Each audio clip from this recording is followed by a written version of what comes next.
Aksi nyata modul 1.4. Budaya positif. Disusun oleh Khalid Ikhwanto, CGP Angkatan 9, Kabupaten Sragen. Fasilitator, Faizal Hardadi. Pengajar praktik, Taufik Dwi Anggoro. Pendahuluan. Ki Hajar Dewantara mengumpamakan sekolah sebagai sebuah ladang tempat persemaian bibit. Agar bibit bisa berkembang secara maksimal, maka petani dapat memperbaiki kondisi tanah, memelihara bibit tanaman, memberi pupuk dan air, membasmi ulat-ulat atau jamur yang mengganggu hidup tanaman. Dari uraian tersebut, kita dapat memahami bahwa sekolah diibaratkan sebagai tanah tempat bercocok tanam sehingga guru harus mengusahakan sekolah jadi lingkungan yang menyenangkan, menjaga dan melindungi murid dari hal-hal yang tidak baik. Dengan demikian karakter murid tumbuh dengan baik, sesuai dengan profil pelajar. Tujuan. Aksi nyata budaya positif ini bertujuan menumbuhkan budaya positif di sekolah dengan meyakini nilai-nilai kebajikan universal serta menciptakan murid yang merdeka dan mempunyai disiplin kuat sesuai profil pelajar Pancasila.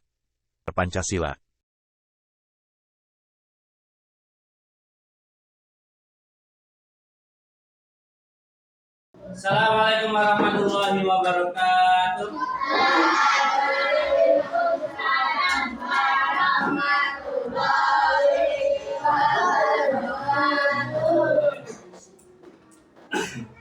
Apa kabar hari ini?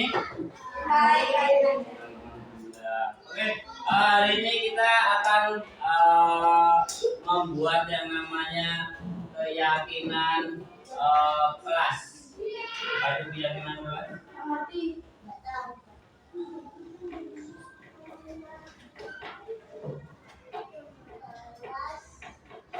Nah, sebelum membuat keyakinan kelas,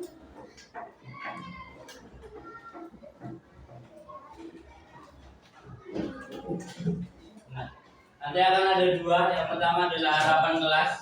Harapan kelas itu adalah harapan kalian yang akan kalian lakukan di kelas ini. Misalkan dulu sudah ada tata tertib, sudah ada peraturan, semuanya hampir mirip kayak peraturan kelas. Hanya saja harapannya itu lebih lebih mendalam. Berarti keluar dari hati kalian sendiri.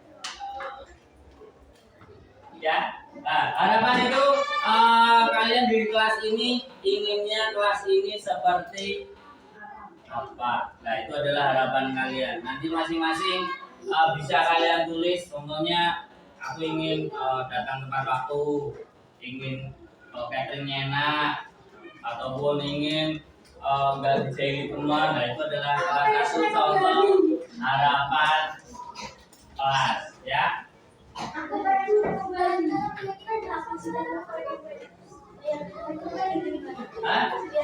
Keyakinan kelas nanti adalah dari harapan kelas, nanti kita buat jadi keyakinan kelas. Jadi kita ambil harapan-harapan kalian, inginnya seperti apa, terus nanti kita jadikan keyakinan kelas.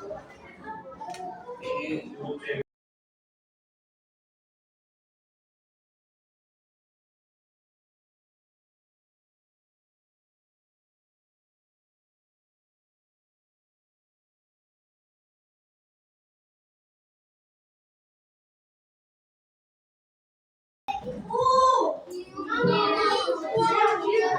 sudah. Sekarang kita baca dan kita tulis, kita kelompokkan satu.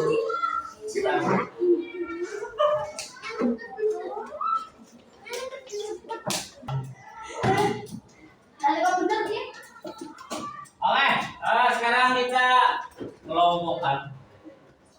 Yang pertama, aku ingin istirahat lebih lama.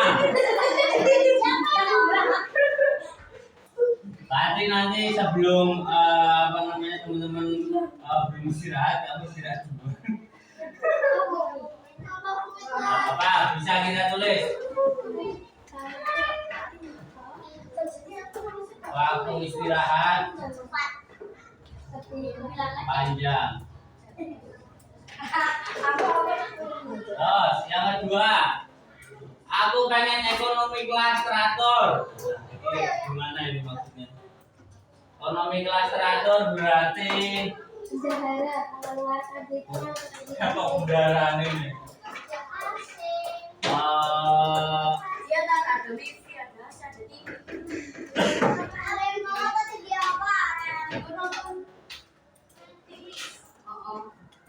Taat bayar kas. Nah, sama. Aku ingin kelas tertib. Terus tidak ada yang nakal. Tidak ada yang nakal berarti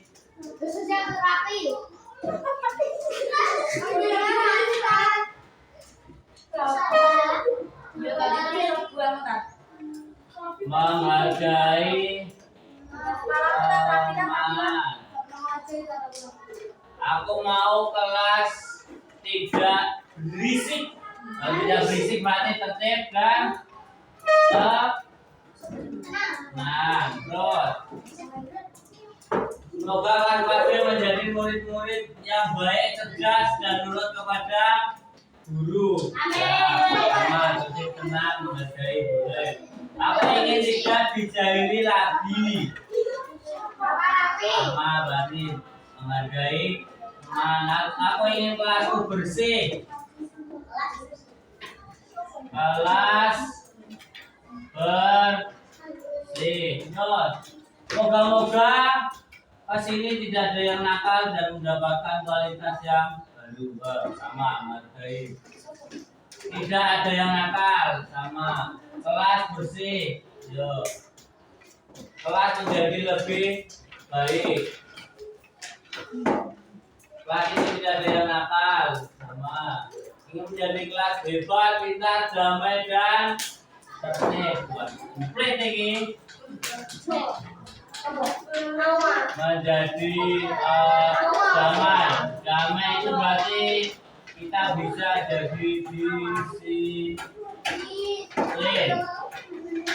Aku ingin menghias kelas, berarti bisa kelas yang rapi.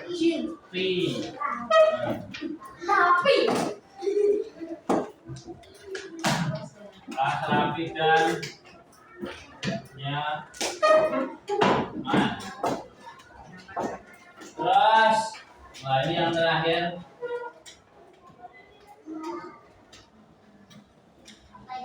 Rapi. Ini khusus buat Rafi. Iya. Jadi anak yang lebih Baik. Ini loh, kancamu lho iso nulis ngono iki. Opo nek pas kelas ora tau bayar. Piket ora tahu. Apa? Piket. Kemarin piket lagi enggak?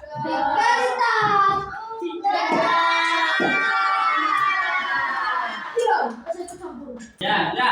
Nah, itu adalah harapan kelas. Ini adalah harapan kalian semua. Ada 7 kalau kita kelompokkan. Nah, harapan ini bisa kita masukkan supaya sesuai dengan keyakinan kalian. Terus ini.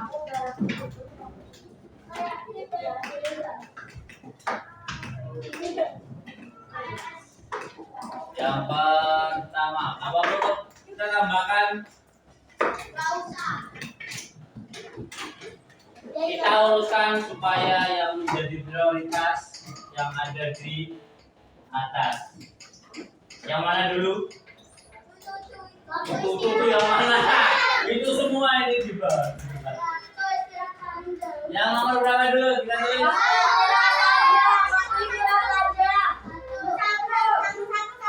Ini nanti terakhir.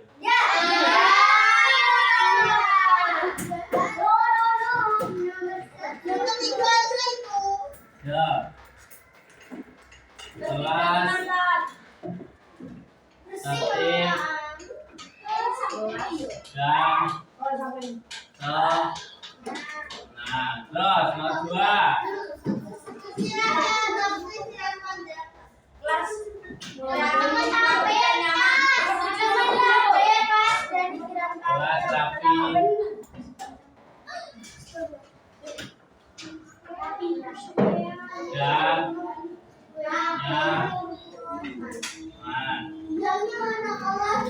Oh, 3 menghargai teman.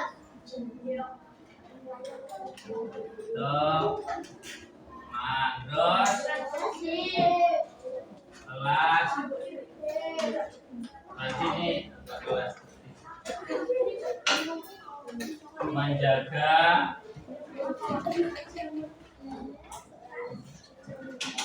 sahabat si terus disiplin. Ini disiplin waktu. Tuh. Terus apa lagi?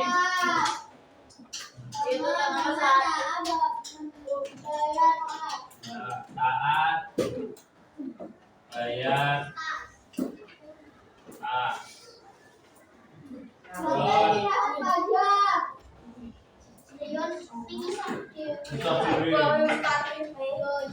istirahat efektif.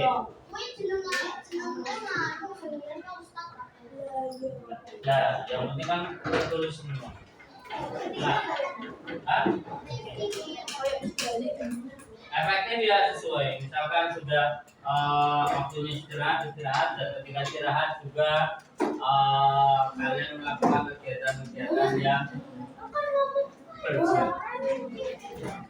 Ya, efektif kan itu bisa diperpanjang.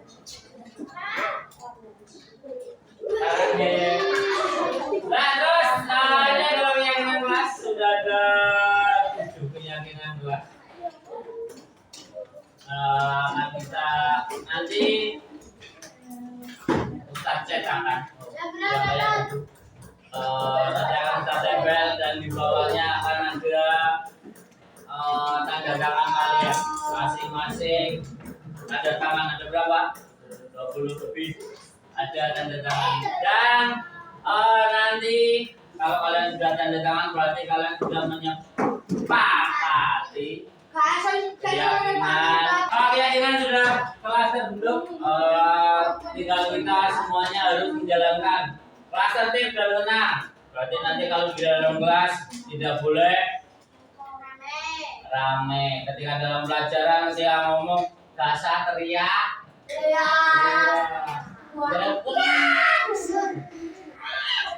Suaranya tribel dong. Kelas rapi dan aman. Dan ini adalah tanggung jawab rapi dan nyaman. Berarti tanggung jawab kalian menghargai teman. Ini kemarin sudah ada pas hari Senin sudah dijelaskan poin-poinnya. Nah, tidak boleh membuli teman dan boleh mengasari teman. Tidak kabar siang di kelas. Kalau pengen kalian kelasnya bersih, ya jangan buang sampah sembarangan. Terus disiplin waktu. Kalau sudah waktunya masuk ya masuk, gak bulan. Taat bayar kas. Taat bayar. Yang terakhir adalah istirahat. Oke, terima kasih. Hari ini keyakinan Mas sudah terbentuk. Kita tinggal melakukan.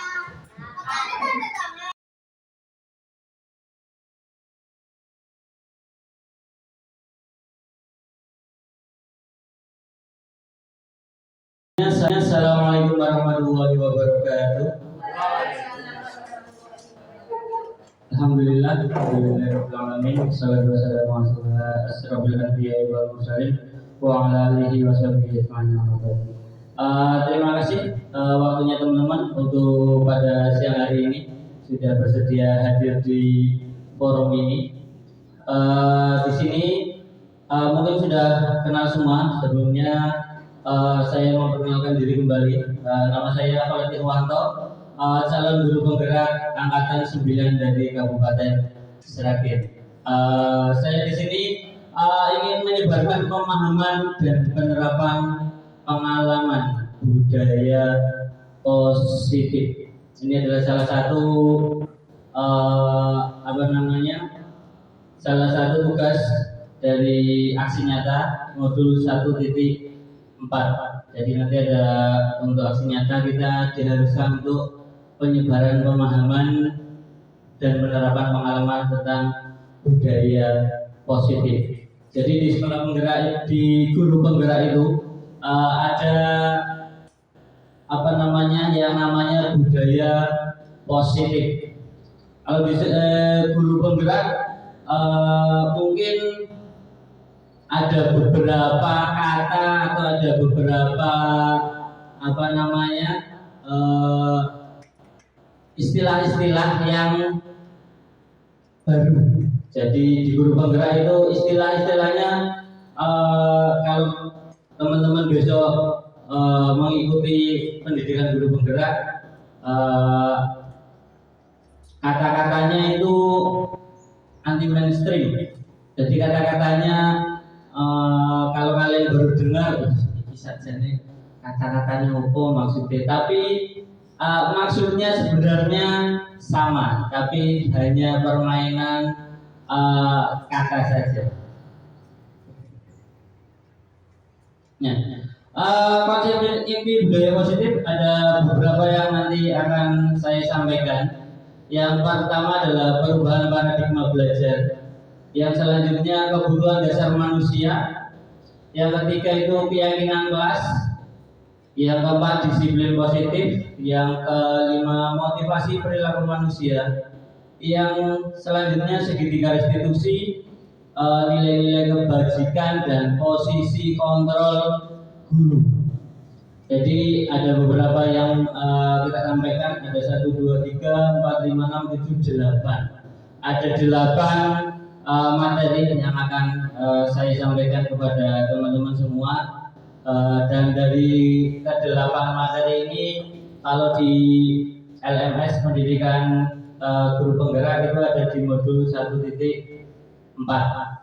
Jadi ini adalah modul terakhir di modul 1. Kalau untuk di guru penggerak modulnya itu ada 3. Modulnya ada 3 tapi submodulnya ada banyak. Kalau untuk yang pertama ada modul 1.1 sampai 1.4, ini baru menginjak ke modul yang kedua, dan ini adalah tugas untuk yang modul 1.4.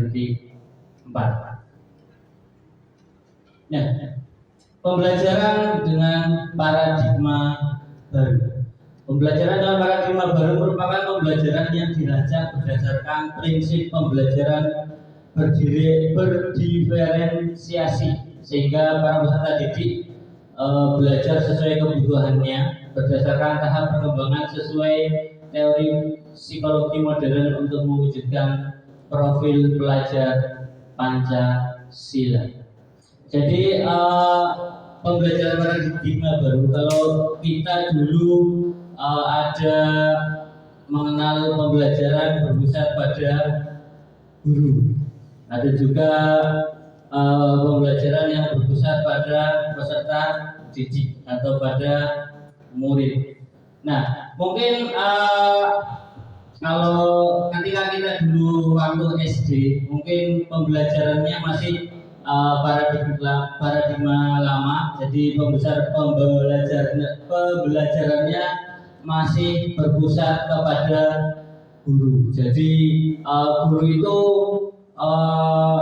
kalau zaman dahulu biasanya yang paling sering itu hanya sekedar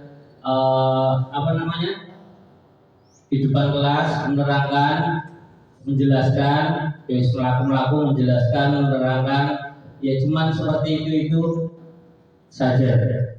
Tapi untuk yang sekarang paradigma baru adalah pembelajaran berpusat pada murid. Jadi bagaimana kita sebagai guru membuat sebuah pembelajaran yang bisa menggerakkan motivasi siswa untuk belajar. Jadi kita kalau teorinya kita nggak harus nyuruh anak ayo ke sini, ayo buka halaman ini, silakan kerjakan ini atau silakan pelajari ini. Tapi di dalam berpusat pada siswa itu, ketika kita pembelajaran bisa menggunakan seperti kelompok kecil. Nah, jadi ketika dalam satu kelas itu kita bagi menjadi beberapa kelompok yang heterogen. Jadi ada yang satu kelompok, ada yang pintar, ada yang tidak ada yang pintar, ada yang lambat belajar. Jadi ketika ada dalam kelompok yang pintar bisa menjadi mentor untuk yang lainnya. Nah, di dalam pembelajaran berdiferensiasi. Nah, berdiferensiasi ini kalau karena kita sudah sekolah PSB untuk tahun ketiga ini, insya Allah teman-teman sudah paham apa itu berdiferensiasi. Apa ada yang masih belum paham? Berdiferensiasi itu apa sih sebenarnya?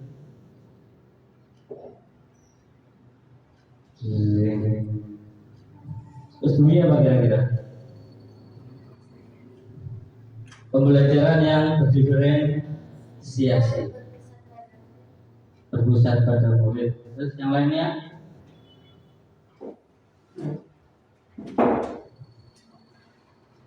Selesai. Ya, pembelajaran berdiferensiasi adalah pembelajaran yang sesuai dengan kebutuhan, atau daya tangkap anak. Teorinya kita membahas teorinya sebelum pelaksanaannya. Jadi contoh di kelas 4 lah, kelas 4B, karena saya ngajar di kelas 4B. Otomatis di kelas 4B ada bermacam-macam karakter siswa. Ada yang ketika dijelaskan sekali paham, ada yang dijelaskan 2 kali baru paham, ada yang dijelaskan 3 kali baru paham, ada yang dijelaskan berkali-kali tidak paham. Ya, ketika kita membuat pola atau model pembelajaran berdiferensiasi, kita membuat istilahnya materi atau media atau materi yang berbeda-beda.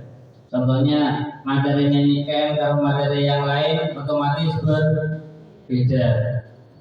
Misalkan perkalian kalau untuk yang niken misalkan baru 1 kali 1, 1 kali 2, 1 kali 3. Tapi untuk yang misalkan sama raja ya udah 9 kali 9, 9 kali 10 dan yang lainnya. Jadi berdiferensiasi itu sesuai dengan tahap perkembangannya. Jadi kalau misalkan kita kita beri tahap-tahap, ada yang tahap 1, tahap 2, tahap 3. Jadi ada jenjangnya. Kayak kelas ada yang nangkepnya cepat, ada yang sedang, dan ada yang lambat. Nah itu kita kita setting pembelajarannya supaya semuanya bisa menerima materi dengan sempurna. Itu teorinya. Tapi di dalam pembelajarannya susahnya mendahului. Nah, pembelajaran berdiferensiasi ini tidak lain tidak bukan adalah untuk mewujudkan profil pelajar Pancasila. Profil pelajar Pancasila itu ada 6. Yang pertama, beriman bertakwa kepada Tuhan Yang Maha Esa. Yang kedua, berkebinekaan global. Yang ketiga, bergotong royong. Yang keempat, kreatif. Kelima, bernalar kritis. Dan yang terakhir itu adalah mandiri. Jadi pembelajaran yang dirancang ataupun pendidikan guru penggerak yang sedang saya jalani ini endingnya atau akhirnya adalah untuk mewujudkan 6 profil pelajar Pancasila tersebut. Bagaimana caranya kita di dalam pendidikan guru penggerak ini bisa mewujudkan ke-6 profil pelajar Pancasila.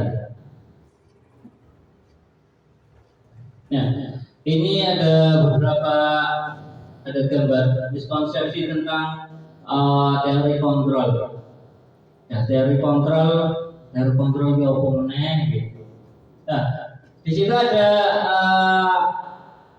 gambar satunya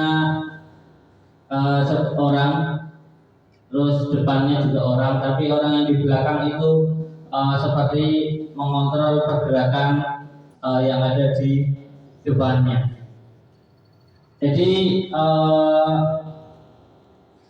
kalau teorinya yang lama itu adalah guru itu mengontrol murid. Jadi bagaimanapun kita belajar, bagaimana kita mengajar, itu adalah kita mengontrol murid bagaimana caranya untuk menjadi pintar, atau bagaimana untuk murid bisa memahami materi. Terus ilusi bahwa semua penguatan posisi efektif dan bermanfaat. Bahwa semua yang penguatan positif itu efektif dan bermanfaat. Terkadang semuanya yang kita mengira semua yang kita sampaikan, yang semua itu positif, itu bermanfaat bagi siswa. Itu adalah menurut kita. Kritik membuat rasa bersalah, mampu menguatkan karakter. Terkadang kita ketika sama siswa, sama peserta didik, ketika mereka melakukan kesalahan, kita menjadi ibaratnya kita nyalahkan biar caranya kita ngomong, tapi biar mereka yang salah. Itu adalah membuat rasa bersalah. Tapi ketika kita membuat seperti itu, ada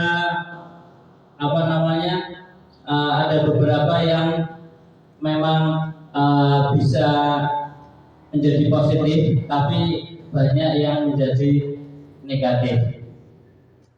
Terus ilusi bahwa orang dewasa itu berhak memaksa. Nah, kita sebagai guru itu sebenarnya kita tidak boleh memaksakan kehendak terhadap siswa, karena kita sebagai guru menurut Ki Hajar Dewantara kita hanya boleh menuntun, karena murid itu sudah mempunyai yang namanya kodrat alam dan kodrat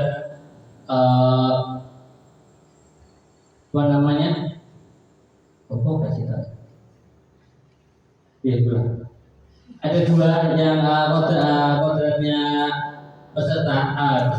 kodratnya murid itu adalah kodrat alam dan kodrat zaman.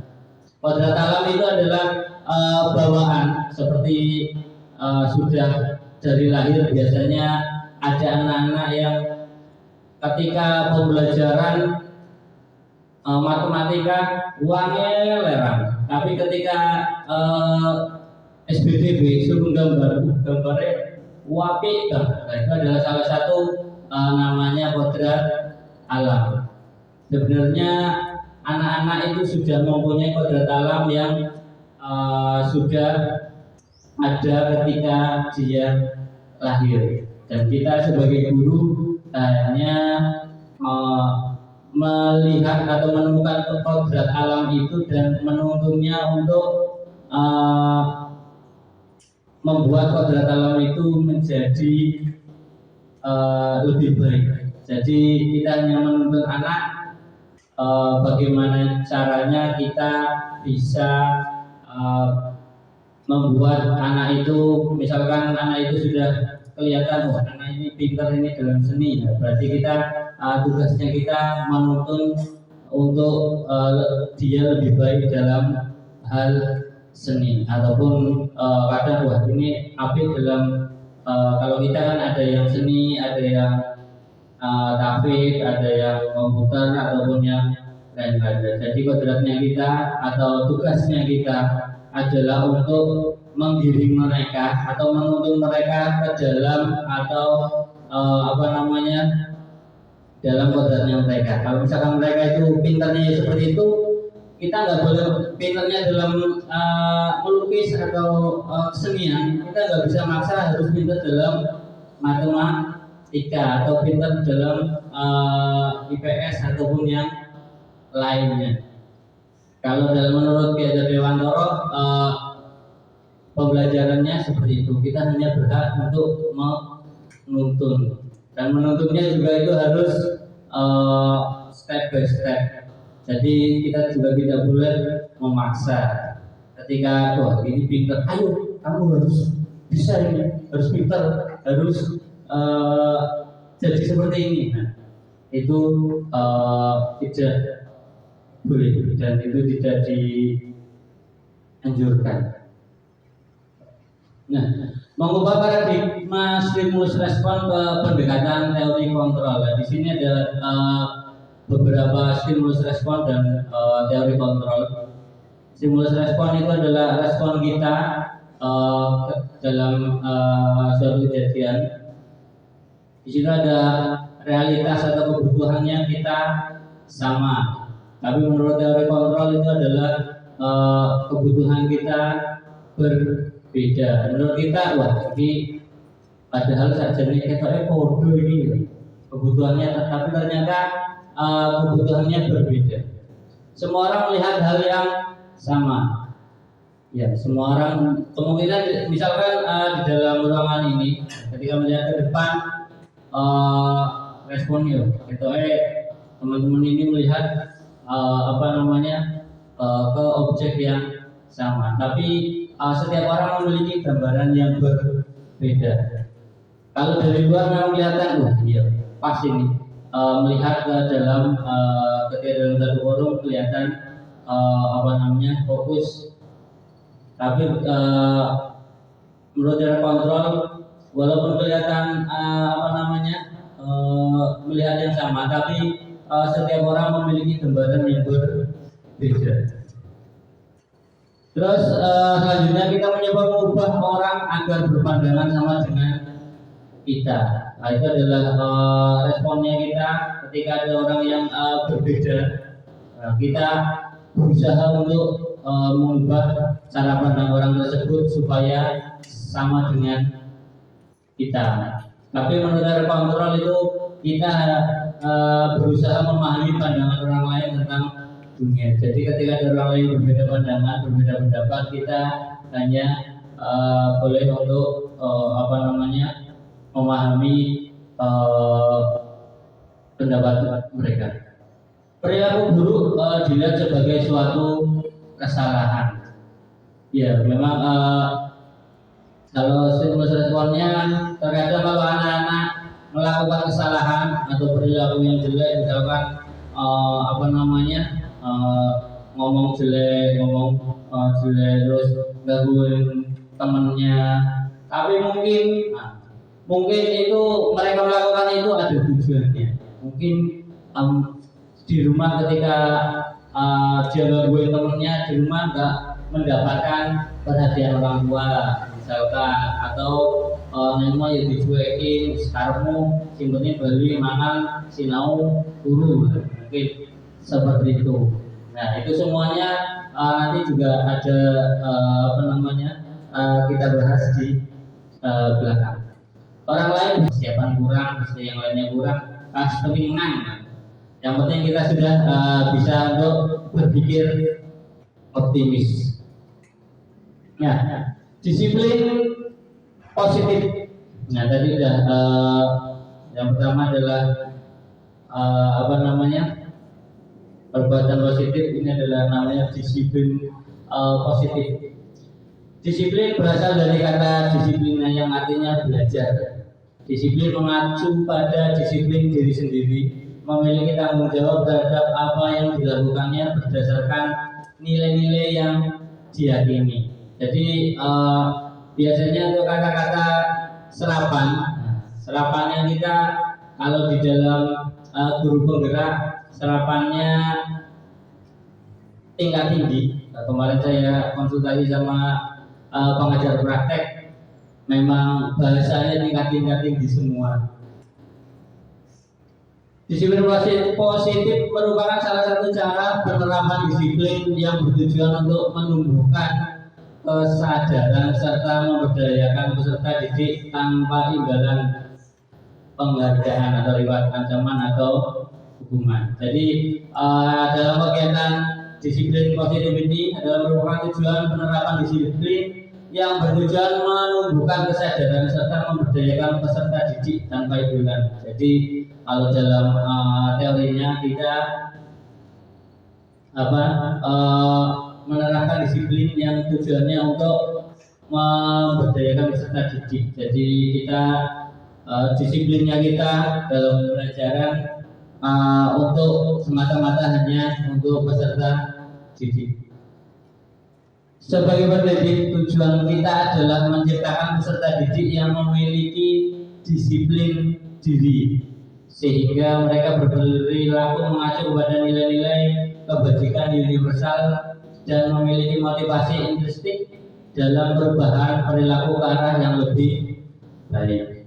Ya, kita sebagai pendidik tujuannya adalah memiliki atau mengajarkan siswa kita atau santri kita memiliki disiplin diri. Terkadang ketika kita menggembur-gemburkan atau memotivasi siswa harus begini, kamu harus berangkat pagi, harus siap sampai sekolahan sebelum jam 7. Nah, tapi ketika siswa sendiri nggak punya disiplin diri atau tidak melakukan itu dari diri sendiri, maka semuanya itu hanya sia-sia. Jadi ketika mereka melakukan itu hanya terlatih itu kemudian itu adalah perbuatan yang hanya karena takut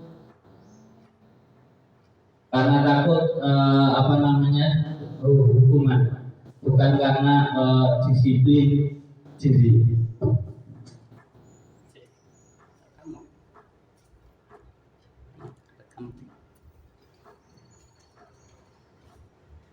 Nah, karena kita juga sebagai yang namanya pendidik atau kita juga harus mendisiplinkan diri kita sendiri.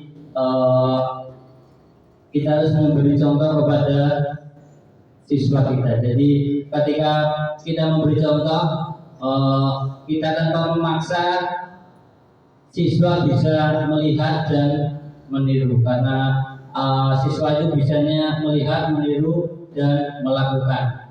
Ketika mereka melihat gurunya telat,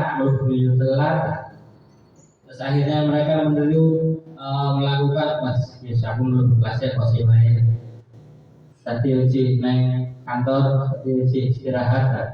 Mereka melihatnya seperti itu. Nah, untuk nilai-nilai kebajikan, itu ada profil pelajar Pancasila yang untuk menumbuhkan menjadi profil pelajar Pancasila. Nilai-nilai kebajikan adalah nilai-nilai yang disepakati bersama, lepas dari suku, bangsa, agama, bahasa maupun latar belakang. Jadi nilai-nilai kebajikan adalah nilai-nilai kebaikan yang tanpa kemungkinan kalau misalkan kita dari Jawa, dari Sumatera, dari yang lain, ketika itu nilai-nilai itu baik, semuanya insya Allah juga menilai itu baik. Contoh nilai-nilai kebajikan dari institusi atau organisasi. Profil pelajar Pancasila yaitu beriman dan bertakwa pada Tuhan Yang Maha Esa dan berakhlak mulia, berkebinekaan global, gotong royong, mandiri, kreatif dan bernalar kritis. Insya Allah untuk profil pelajar Pancasila itu semuanya adalah berisi tentang nilai-nilai kebajikan. Dari yang pertama itu adalah bertakwa pada Tuhan Yang Maha Esa. Itu adalah nilai-nilai kebajikan kita, karena setiap orang, setiap muslim, setiap manusia itu harus mempunyai Tuhan, atau kita harus beriman dan bertakwa kepada Tuhan kita sendiri. Dan berakhlak mulia insya Allah kalau kita jabarkan perbuatan yang baik, perbuatan yang memang terdorong dari diri kita sendiri, itu adalah perbuatan yang mulia. Berkebinekaan global, gotong royong, mandiri, kreatif dan bernalar kritis. Insya Allah itu adalah kalau kita jabarkan keseluruhannya, kalau kita plot semuanya nggak akan selesai, karena itu penjabarannya sangat banyak sekali. Terus untuk yang misalkan gotong royong itu adalah termasuk ketika ada kegiatan kita bisa membantu, bisa nimbrung, bisa saling bantu membantu. Terus selanjutnya Primary Years Program PVP, PGP, toleransi, rasa hormat, integritas, mandiri, menghargai, antusias, empati, keingin-tahuan, kreativitas, kerjasama, percaya diri dan komitmen. Nah, itu adalah nilai-nilai kebajikan dari PYP, dari ada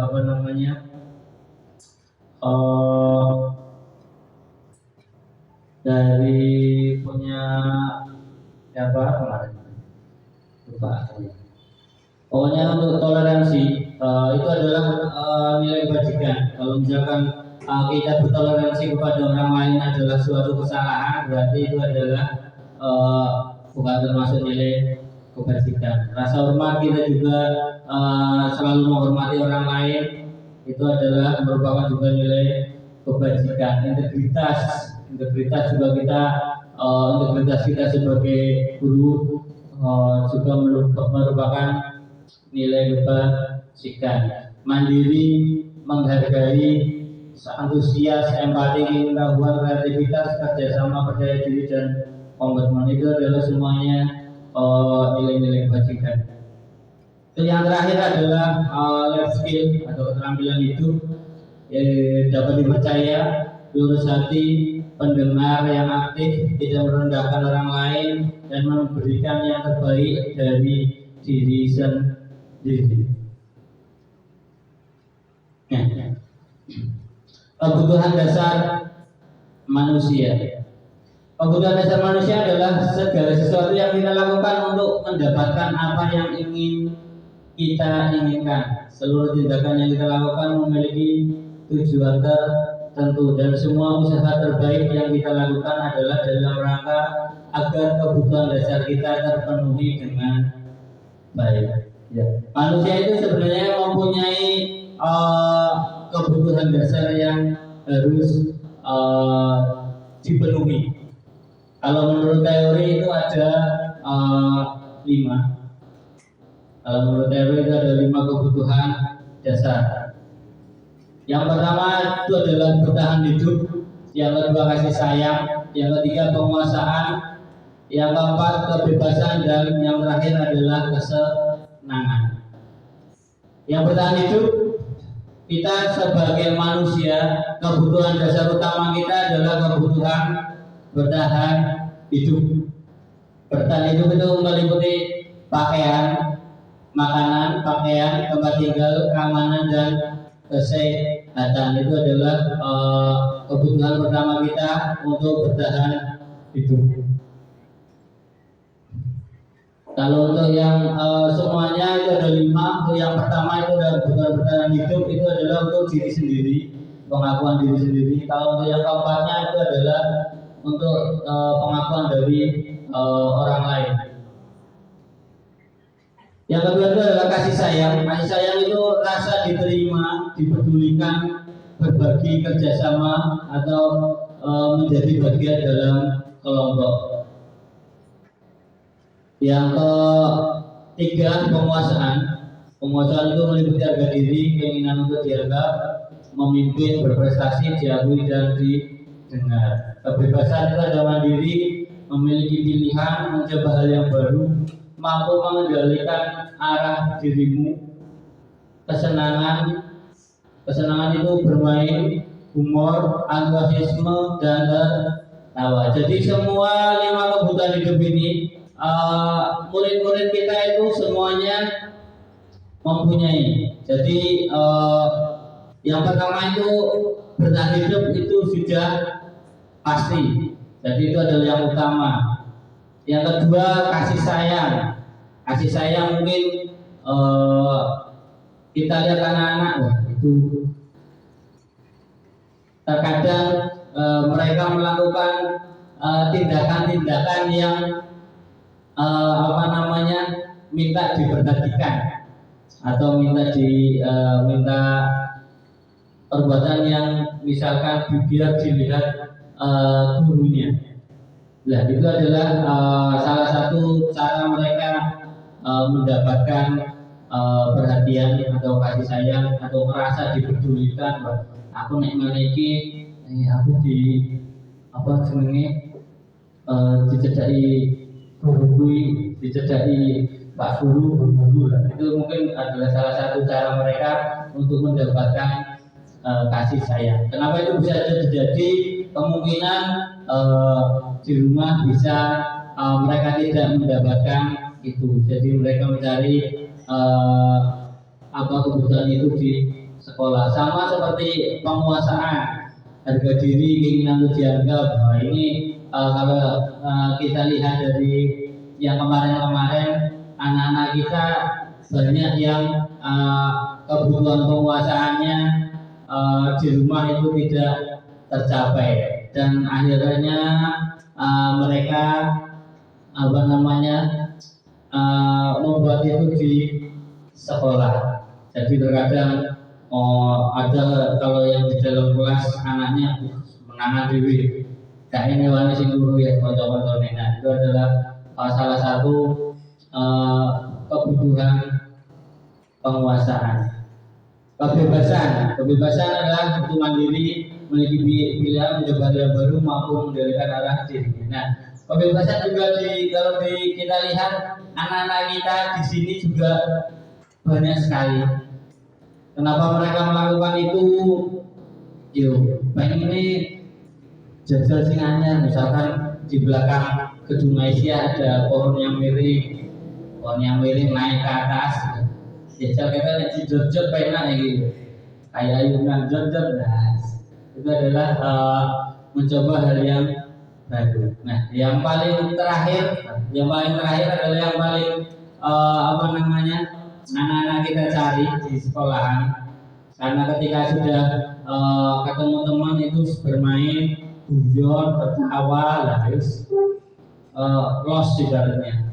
Ketika mungkin ada juga anak-anak kita yang di rumah cuma sama kakaknya, mungkin kakaknya umurnya jauh kan, nggak mungkin bisa main yang seumuran. Tetangganya mungkin terkadang ada yang tetangganya ya ada yang kecil semua, terus ada yang gede semua. Nah, yang seumuran juga tidak ada. Ada beberapa yang anak-anak kita ketika sekolahan, Mas, seneng banget. Senengnya kenapa? Ketemu konco.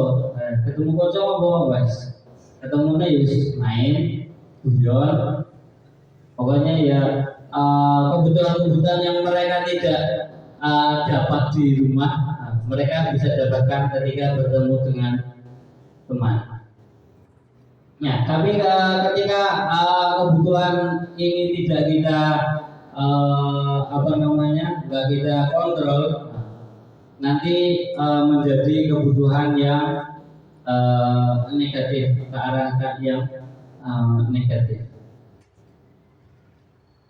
Nah, motivasi perilaku manusia. Motivasi perilaku manusia itu ada tiga. Motivasi intrinsik dan ekstrinsik. Ekstrinsik.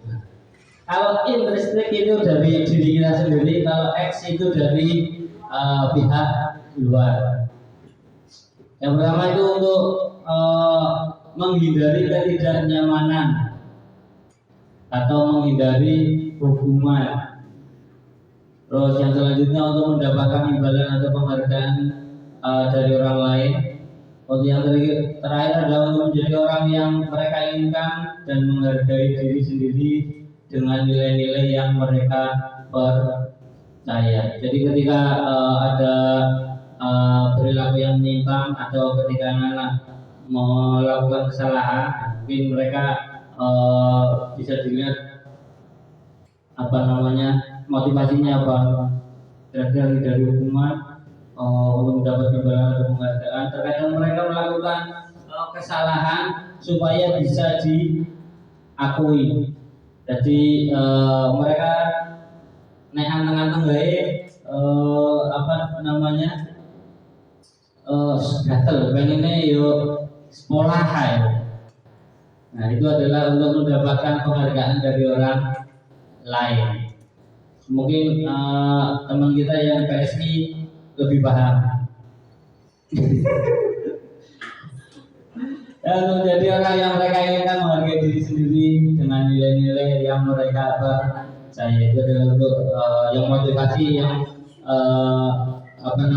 berasal dari diri sendiri. Nah, di sini untuk hukuman ini ada tiga, ada hukuman, ada konsekuensi, dan ada restitusi. Ada bahasanya hanya restitusi. Kalau hukuman itu jelas.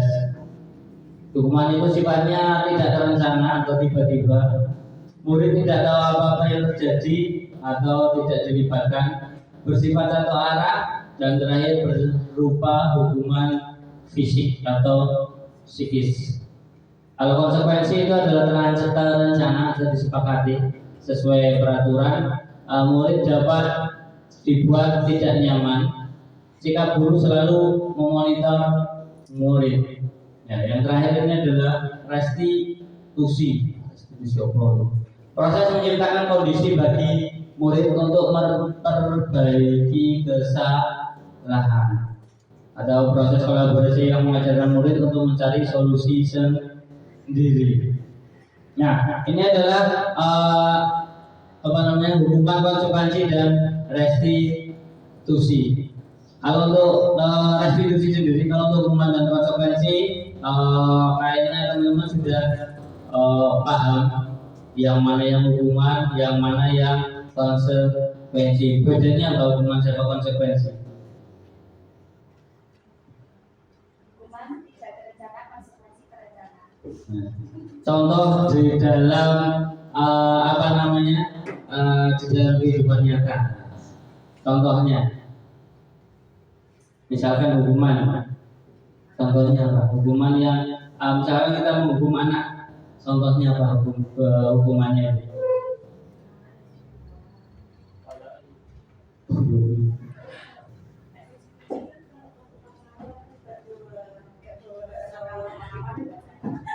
Ya, betul. Nah, contohnya misalkan hukuman. Nah, misalkan ada siswa yang terlambat masuk sekolah. Nah, katakanlah bila lagi tiket. Langsung. Mau tenang. Bala. Tapi yuk tak mau. Oh tenang. Yo semua. Push up, ping sekat. Nah, itu adalah salah satu namanya hukuman. Bersifat satu arah dan berupa hukuman fisik. Nah ora yo neng ngono pengatur senengi. Nah ora kon apa hormat bendera setengah jam Mas. Kalau konsekuensi misalkan ada peraturan tidak memakai sepatu misalkan meter memakai sepatu berwarna hitam. Kira-kira konsekuensi yang apa namanya yang diterima kira-kira apa? Ada siswa, ada peraturannya memakai sepatu berwarna hitam, tapi ada anak yang berangkat sekolah memakai sepatu warnanya putih. Kira-kira konsekuensi yang anak terima apa?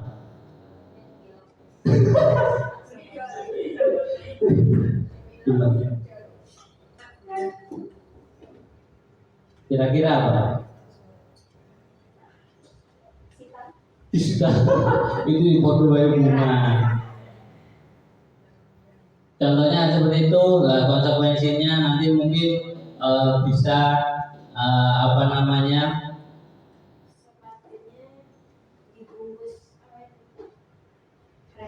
Dipakai, maksudnya dipakai, tapi dibungkuskan dilihat di teman-teman biasanya jadi Nah, ya mungkin itu bisa sebagai konsekuensi. Nah, tetapi kita ada yang terakhir namanya adalah restitusi. Restitusi adalah proses menciptakan kondisi bagi murid untuk memperbaiki kesalahan. Jadi ketika ada murid yang salah, kita nggak langsung menghukum, langsung menghakimi, tapi kita bisa menawarkan kesepakatan kepada siswa bagaimana cara supaya kesalahan itu tidak terulang kembali. Itu adalah namanya restitusi. Ini nanti di belakang masih ada lagi. Nah, contohnya konsekuensi dan hukuman. Konsekuensi misalkan berhubungan dengan kesehatan, misalkan ada apa namanya main HP selama 1 jam tapi mainnya sampai 2 jam 3 jam. Konsekuensinya adalah pengurangan waktu bermain HP.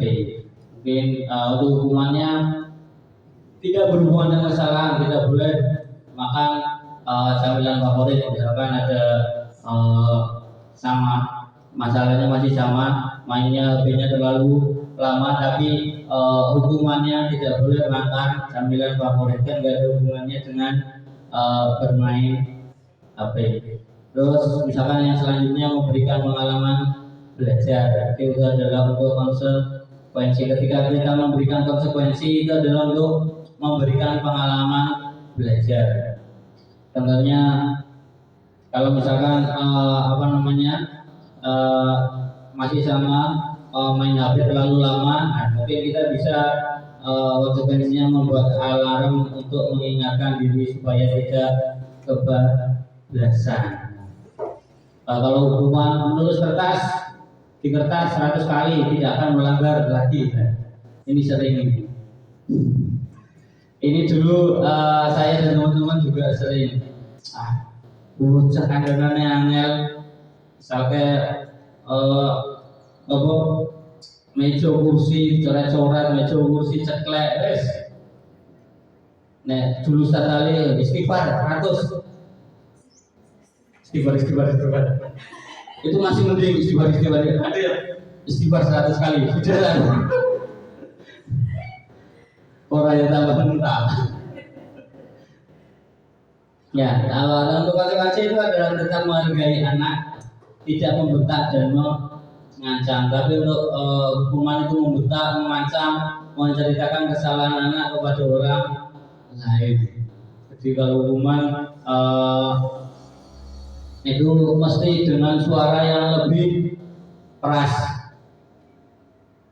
Terus untuk konsekuensi itu masuk akal. Jadi misalkan main HP-nya kebablasan saat menggunakan HP tidak sendirian di kamar. Jadi apa namanya ada yang mau mantau.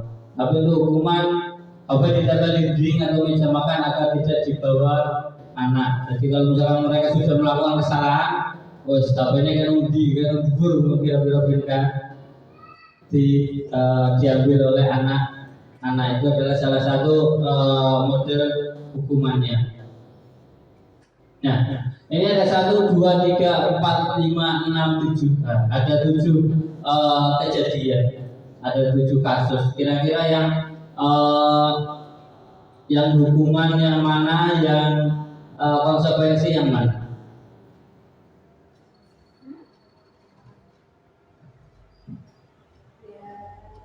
Oke. Yang pertama itu hukuman atau konsekuensi? Lari mengelilingi lapangan basket 2 kali karena terlambat hadir di sekolah. Hukuman atau konsekuensi? Nah, ya itu kalau terlambat hadir di sekolah itu adalah hukuman. Tapi kalau ada embel-embelnya terlambat pelajaran olahraga itu masuk hukuman atau konsekuensi? Nah, kalau masuk terlambat olahraga itu termasuknya konsekuensi. Terus memberikan catatan yang dibuatnya di meja tulis membersihkan. Konsekuensi. Seharusnya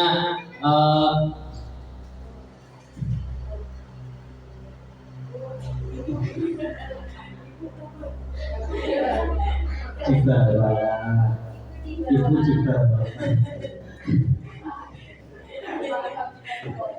Ya, membersihkan catatan yang dibuat di meja tulis Mbak. Mungkin ini kita perlu memberikan konsekuensi ke anak-anak, bukan hukuman. Itu adalah konsekuensi karena mereka mencoret-coret meja tulis. Jadi kalau misalkan kita ngomong ke anak, suruh membersihkan tulisan atau membersihkan noda tip X, itu adalah bukan hukuman tapi konsekuensi. Terus murid diminta untuk push up 15 kali karena tidak menggunakan masker ke sekolah. Hukuman atau konsekuensi? Tuh, yuk push up benar sehat tuh. Iya. Ya, yang ketiga adalah hukuman. Berjemur di lapangan basket pukul 12 siang karena ngobrol dengan teman ketika pelajaran.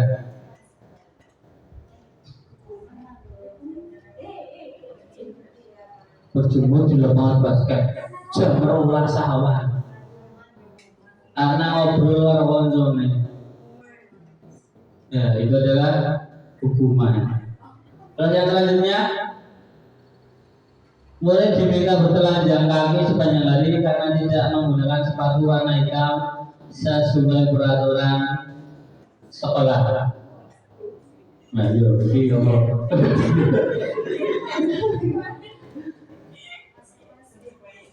apa? Ya, konsekuensi.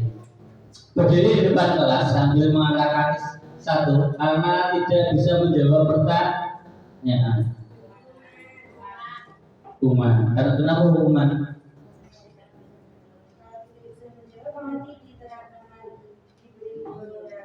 Ya, karena tidak masuk akal hubungannya apa mengangkat kaki satu kalau bisa jawab pertanyaan.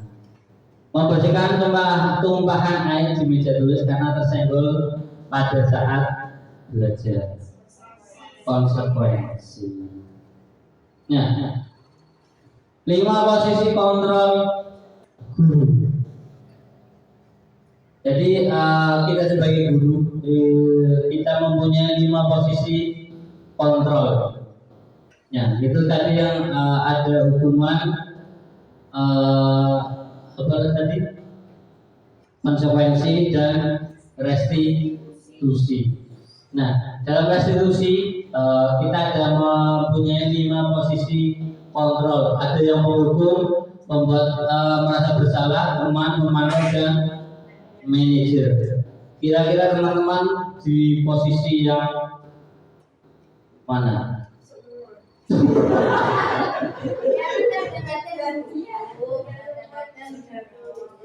Iya. Tergantung sikon. Kalau lebih seringnya,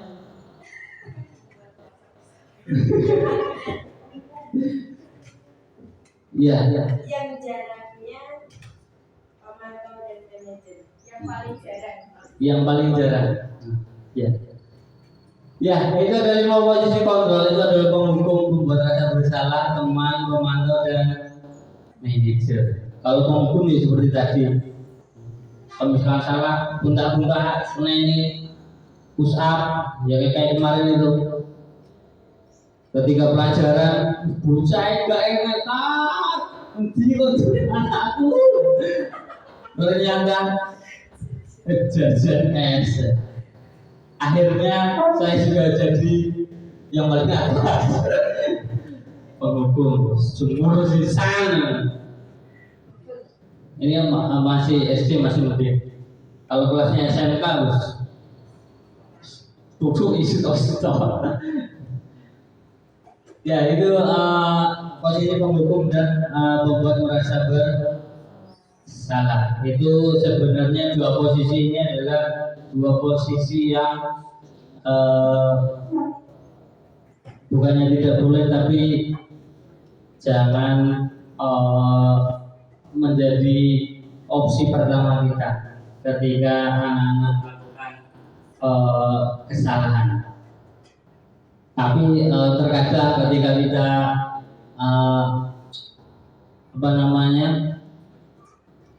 sudah di kelas ngajar kesel, andilalah, bocah ya siswa ya ada aja bikin ulah, entah yang ngakali kancane, menghilangkan mainan temennya, atau beli buku atau beli sepatu, guys.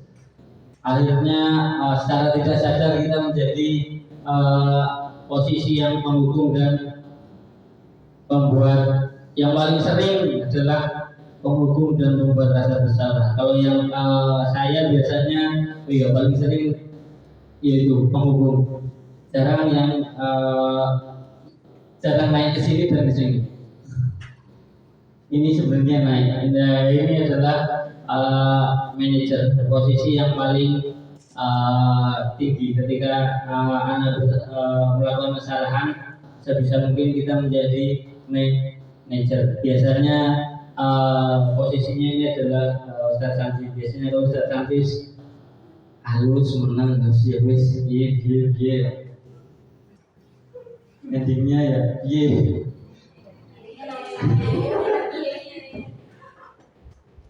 Ya, contoh penerapan posisi kontrol. Contohnya kasus siswa terlambat, hukumannya suruh keliling lapangan. Di lapangan 10, padahal telatnya mau 1 menit, 2 menit. Pembuat rasa bersalah adalah beberapa kali Bapak saudara kamu selalu mengecewakan ibu. Nah, ini adalah videonya. Jadi biar lebih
Apa yang tanya?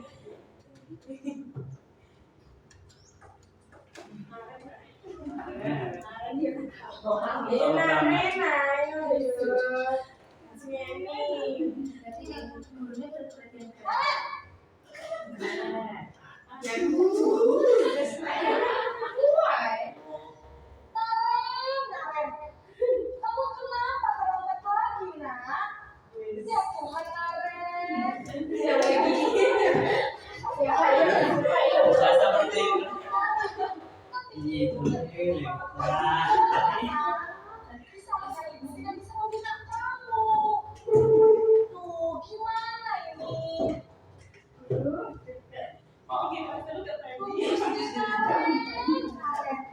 Kamu suka ya kamu kepala sekolah. Terus, sekarang ibu harus tulis apa ya di buku absen? Ini kamu sudah sering terlambat loh. Ibu harus apa coba? Ya sudah, lain kali jangan bikin ibu susah lagi anak ya. Ibu tidak akan kuat lagi kalau kamu begini terus.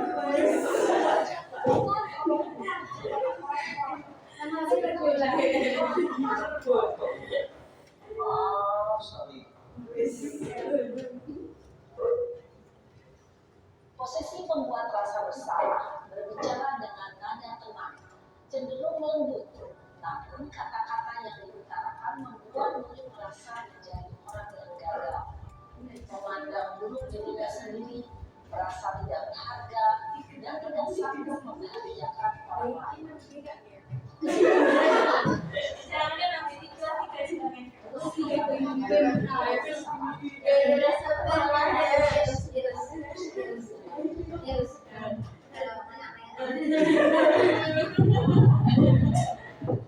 Itu adalah dua video tentang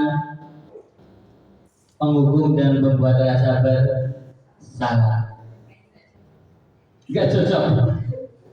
Nah, itu adalah kalau dari teori guru penggerak dari penghukum dan pembuat rasa bersalah itu adalah membuat mental anak jadi down. Selanjutnya penerapan yang kedua itu adalah sebagai teman dan pemantau. Kalau yang tadi pembuat rasa bersalah, gimana kok telat terus. Kalau ini kata-katanya, ayo dong, ayo ikuti aturan sekolah. Ini suaranya yang keras cuma di penghukum. Jadi di pembuat rasa bersalah, teman dan memantau sampai manajer semuanya halus, lemah lembut.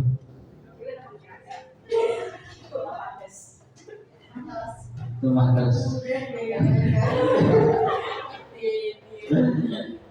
Kalau itu yang memantau, kamu sudah melanggar peraturan sekolah. Kamu tahu konsekuensinya? Bisa berangkat sekolah, jangan terlambat lagi, jangan diulangi lagi. Nah, karena memang matanya seperti itu, ambil 11-12. Ya, untuk yang siswa terlambat itu ada kata-katanya seperti itu, masih dalam lemah lembut. Ada videonya juga. Videonya masih sama, iya, pokoknya sama. Oh, gak muter. Oh iya, betul.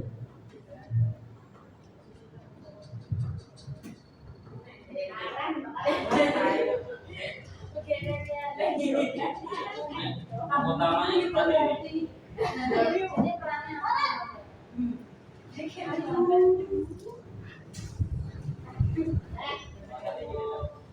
Wah, Ini sudah sebagai capek teman. lambat lagi ya saya.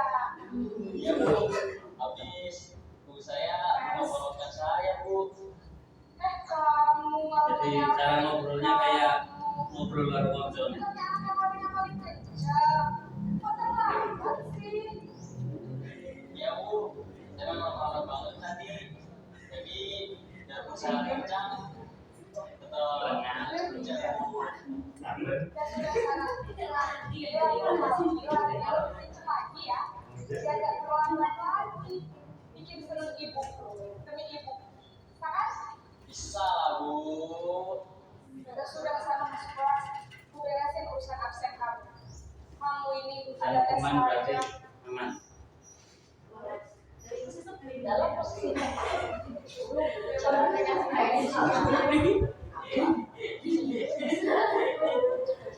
Namanya seperti itu ya. dan akrab dengan Kalau ada rasa separuh.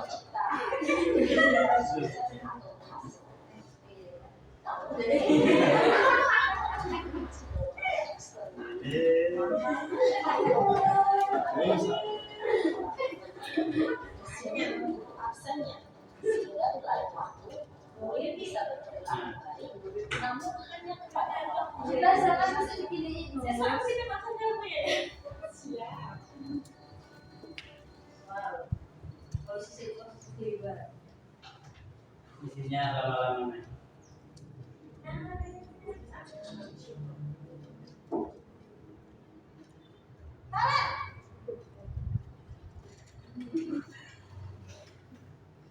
Selamat pagi Bu. Arem, apa peraturan sekolah kita tentang jam berapa kita harus masuk sekolah?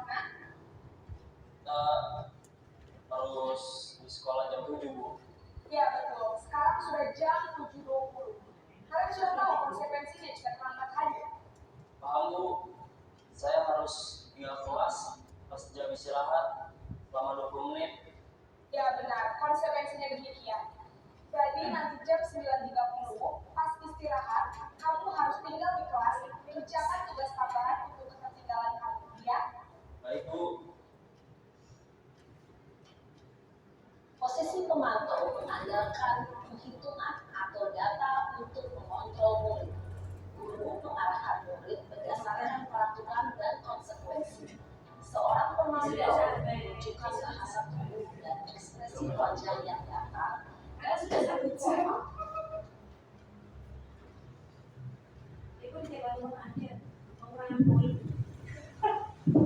Maaf, ukuran pon itu tidak sejalan dengan visi sekolah penggerak.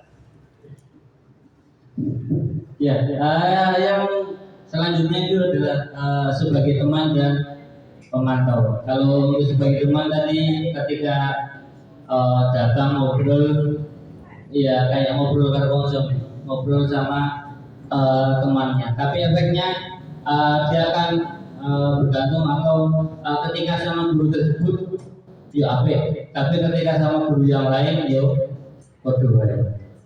Itu adalah dampaknya.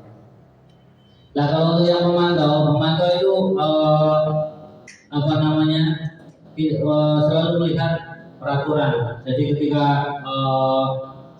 ada yang terlambat, peraturannya gimana, masuk jam berapa, konsekuensinya gimana. Jadi kita hanya menyarankan atau memberikan arahan kayak kata-kata pemantik. Jadi maksudnya jam berapa sih peraturan kita, konsekuensinya apa kalau misalnya terlambat. Itu adalah ketika anak sudah paham peraturan dan konsekuensinya. Tapi ketika anak tidak paham dan tidak mudeng, yo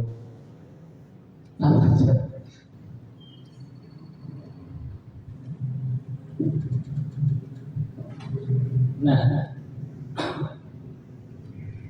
kalau untuk posisi manajer, ini enggak saya bikin videonya karena semuanya itu adalah kalau posisi manajer apa namanya, kata-katanya apa, kamu tahu kesalahan kamu, kira-kira bagaimana kamu memperbaiki. Jadi kita menanyakan siswa supaya siswa itu yang melakukan kesalahan menyadari salahnya apa. Kira-kira salah, kira-kira pergi mau kasih mau foto saja nih, habis melakukan apa belajar.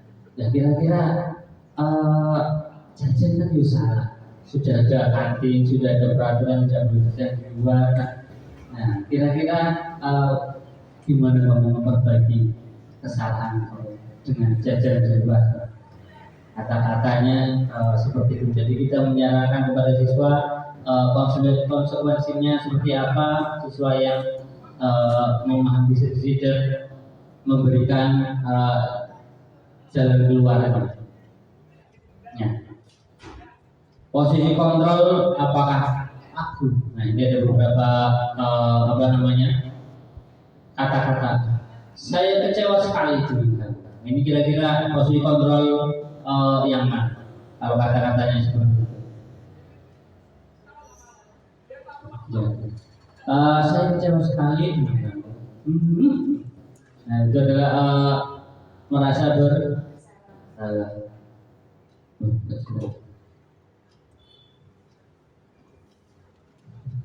Nah, yang selanjutnya, kamu tidak benar melakukan ini kok.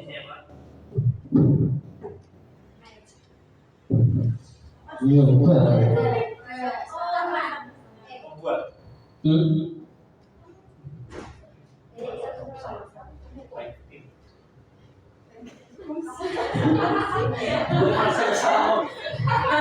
Iya, mana?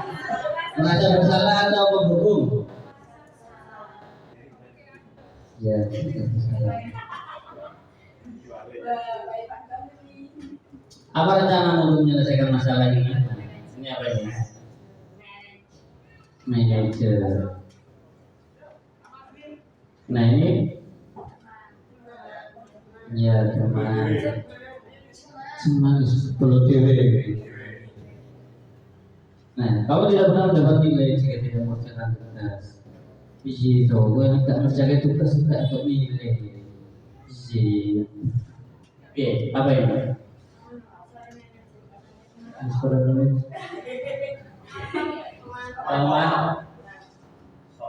Teman. Nah, ini masih ada beberapa. Lanjut saja. Keyakinan kelas.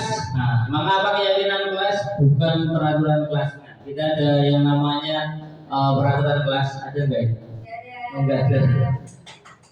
Nah, kalau di guru penggerak itu ada sekolah penggerak, itu adalah namanya keyakinan kelas. Kenapa harus keyakinan kelas bukan peraturan kelas? Bedanya apa? Ya. Kalau keyakinan kelas itu sifatnya abstrak, jadi sifatnya kalian tahu abstrak? Tahu. Terus berupa pernyataan universal, pernyataannya global. Terus dibuat dalam pernyataan positif. Sedikit saja agar mudah diingat. Jadi kalau keyakinan kelas itu sedikit nggak sampai 10, 20, 30, tapi paling biasanya di bawah 10.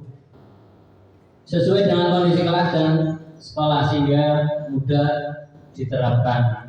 Semua warga sekolah atau warga kelas dilibatkan saat membuat keyakinan kelas. Bedanya kalau peraturan kelas kan sifatnya jelas, nggak abstrak. Jadi bedanya seperti itu. Ya, contoh keyakinan kelas itu ada 6. Bertanggung jawab mengerjakan piket, bersifat jujur, bersikap tenang saat pelajaran berlangsung, bersikap sopan dan menghormati guru, saling tolong menolong, hidup rukun dengan teman. Ini adalah keyakinan kelas. Kalau peraturan kelas biasanya apa? Harus mengerjakan piket, tidak boleh rame, tidak boleh mengganggu teman, tidak boleh rewel. Biasanya kalau peraturan itu awalannya tidak boleh. Nah, tapi dalam keyakinan kelas itu kata-katanya beda. Jadi ketika ada peraturan kenapa kita berkendara naik motor harus memakai helm? Kira-kira kenapa? Nah, untuk keselamatan. Ya mungkin kita yang ambil peraturannya kenapa harus memakai helm ketika berkendara? Nah, keyakinannya itu adalah untuk keselamatan. Dan mungkin kita ngambilnya seperti itu. Ya, ini yang terakhir segitiga restitusi. Tadi yang terakhir adalah segitiga restitusi. Kita ada yang terakhir adalah segitiga restitusi, adalah suatu proses dialog yang dijalankan oleh guru agar dapat menghasilkan murid dan bertanggung jawab. Adalah menghasilkan murid yang bertanggung jawab. Langkahnya ada 3 langkah. Kenapa itu namanya segitiga restitusi? Karena ada 3 langkah. Yang pertama adalah menstabilkan identitas. Yang kedua adalah menanyakan keyakinan. Yang terakhir adalah validasi tindakan yang salah. Itu ada 3 langkahnya.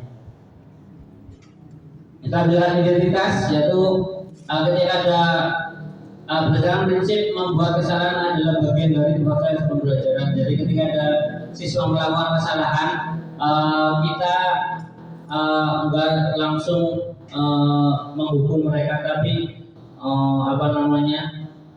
kita memberikan mindset, tidak apa-apa. Kesalahan itu adalah dari proses pembelajaran. Contoh kata-katanya, berbuat salah itu wajar. Tidak ada manusia yang sempurna. Ibu bapak juga pernah melakukan itu. Ibu bapak juga tidak mau mencari siapa yang salah, tapi bapak ibu ingin mencari solusi dari masalah. Nah, kamu berhak merasa begitu adalah kata-kata untuk menstabilkan identitas. Untuk validasi tindakan yang salah, kata-katanya adalah kamu pasti ketika ada siswa melakukan kesalahan, kata-katanya kamu pasti punya alasan. Nah, kamu alasanmu apa sih melakukan itu? Padahal kamu bisa melakukannya lebih buruk daripada ini ya. Misalkan nenggamannya dalam proses segitiga restitusi, padahal kamu ya bisa ya. Misalnya mau tendang terus mau kecil-kecil ya. Mungkin bahasanya yang santai seperti itu. Kamu pasti bangga karena telah melindungi sesuatu yang penting. Kamu melakukannya karena mempertahankan sesuatu yang penting bagimu. Itu adalah kata-kata dari validasi tindakan yang salah. Terus yang terakhir adalah menanyakan keyakinan. Apa keyakinan kelas kita? Nilai-nilai apa yang kita sepakati bersama? Seperti apa gambaran sebuah kelas yang ideal? Kamu ingin menjadi orang seperti apa? Ini ada. Contoh menerapkan segitiga. Kemarin habis syuting, tapi suaranya nggak begitu jelas karena banyak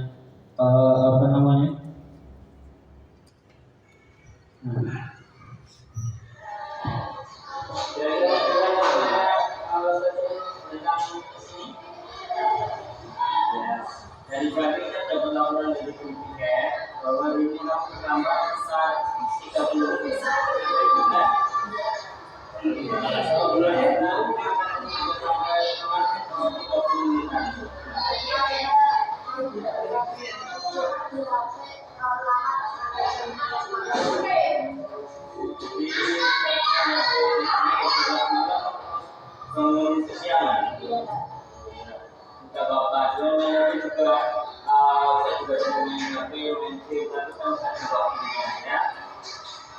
Jadi kira-kira alasan kamu main HP kenapa sampai jam 11 malam?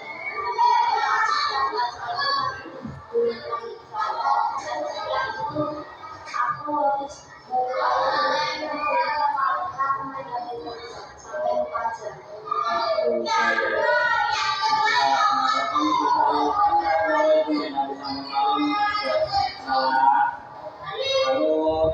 Masih ingat kira-kira yang kamu lakukan apa?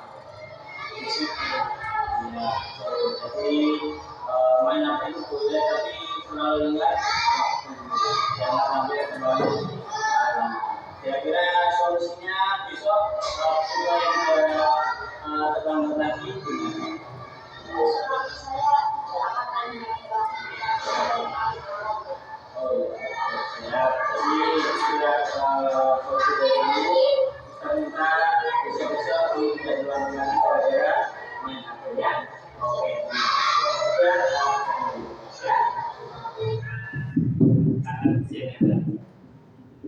Nah, ini adalah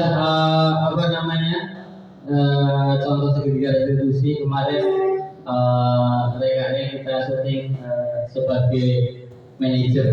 Jadi kita kesalahan ketika terlambat ke sekolah, anaknya terlambat ke sekolah, terus karena main HP sampai malam. Alasannya karena siangnya udah ngewangi bapaknya bersih-bersih rumah, jadi diperbolehkan main HP, tetapi tanpa pengawasan sampai malam dan akhirnya dia terlambat bangun.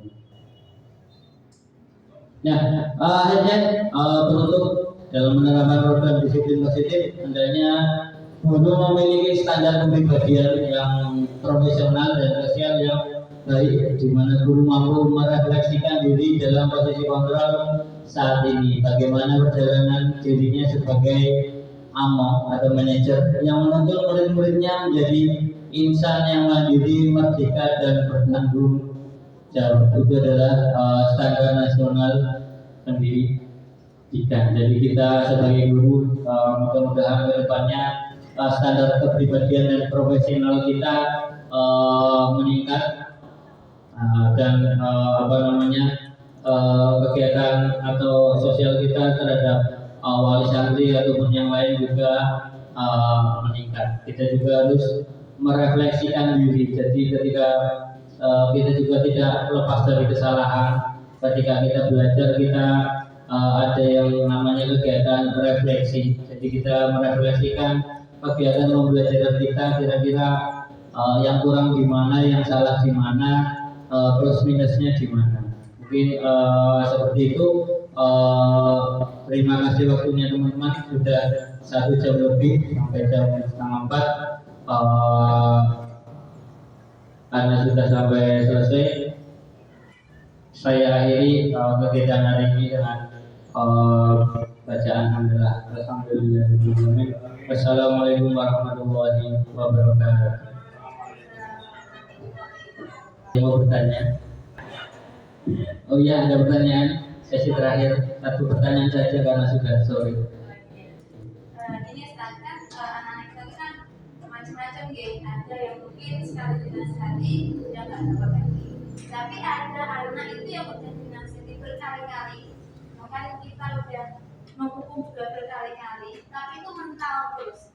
Nah, kira-kira apa yang harus kita lakukan agar anak kita ada perubahan diri? Cek. Pertanyaannya bagus ya. Karena cuma 1, saya jawab saja. Kenapa kalau gimana? Siswa ada yang lombari terus kandangnya bola balik sih, ngayal lah. Nah, ketika ada siswa yang seperti itu, mungkin karena kita sebagai guru, yang pertama kita ketika kita sudah mencoba berusaha untuk menjadi posisi manajer. Jadi dalam posisi manajer juga kita bisa menggali kira-kira kenapa sih anak itu melakukan perbuatan tersebut. Kira-kira latar belakangnya kenapa? Apakah memang anaknya wataknya seperti itu, atau memang ada kebutuhan yang tidak bisa dia penuhi. Jadi mungkin kita bisa sharing-sharing juga bisa, kita juga bisa melakukan home visit ke rumahnya anak tersebut untuk melihat lingkungannya seperti apa, apakah memang di rumahnya dia lingkungannya sudah baik, terus pergaulannya bagaimana, apa pergaulannya di rumah juga baik. Nah, kalau misalkan di rumah ternyata memang mungkin ada yang mana broken home, jadi dia juga membutuhkan kebutuhan yang tidak terpenuhi dan mencari di sekolahan. butuh seperti kebebasan ataupun ingin disayangi, mungkin supaya dia menjadi lebih diakui oleh orang lain. Mungkin tahapnya dan proses-prosesnya mungkin seperti itu. Jadi mungkin jawaban saya seperti itu. Kalau misalkan kurang mantap, nanti bisa saya tanyakan ke pengajar praktek saya supaya biar lebih mantap. Oke, terima kasih. Terima kasih waktunya. Karena sudah di penghujung acara. Terima kasih. Selamat jalan dan selamat pulang, hati-hati di jalan.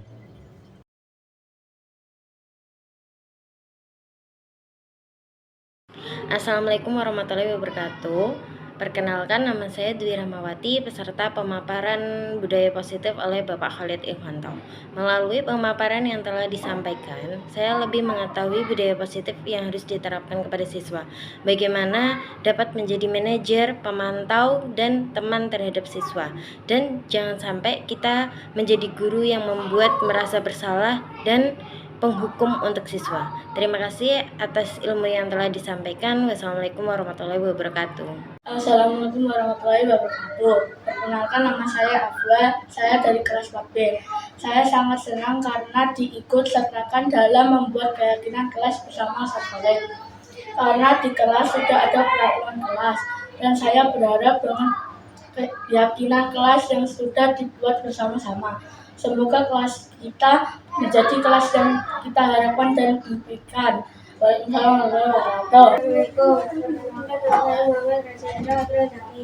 Saya dari kelas 4B. Saya sangat senang karena diikutsertakan dalam membuat keyakinan kelas bersama dengan Ustaz Khalid. Karena dengan keyakinan kelas yang dibuat bersama teman-teman, kita jadi lebih yakin untuk menerapkan di dalam kelas. Wassalamualaikum warahmatullahi wabarakatuh.